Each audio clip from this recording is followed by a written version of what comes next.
লোটে মাছ, দেখলেই তো জিভ দিয়ে জল পড়বেই। অবশ্য যারা যারা খেয়েছেন, যারা খাননি তারা বলবেন ল্যালবেলা একটা সামুদ্রিক মাছ এত বিচ্ছিরি কেন যে মানুষ খায় জানি না।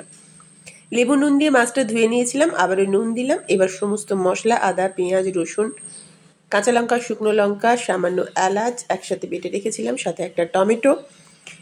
ওই নুন তেলের সাথে এই পেস্টটাকে দিয়ে একসাথে মেখে নেব।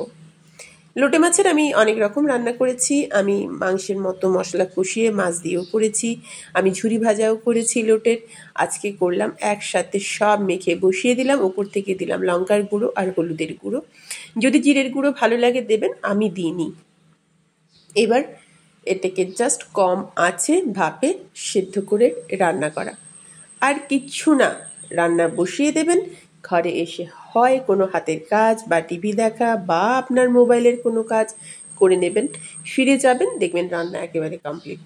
ইচ্ছে যদি হয় উপর থেকে একটু সর্ষের তেল দেবেন, আর শীতকাল হলে বা বাড়িতে যদি ধনে পাতা থাকে তাহলে সামান্য একটু ছড়িয়ে নেবেন। রান্না কিন্তু একদম কমপ্লিট। দেখতে কেমন লাগছে আপনারাই বলুন।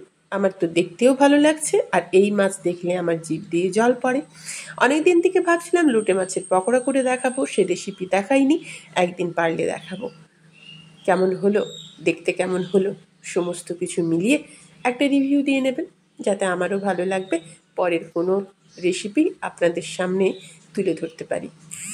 আমার আজকের রান্নাটা সত্যিই ভীষণ ভালো লেগেছে, আমার আর আমার মেয়ের প্রিয়।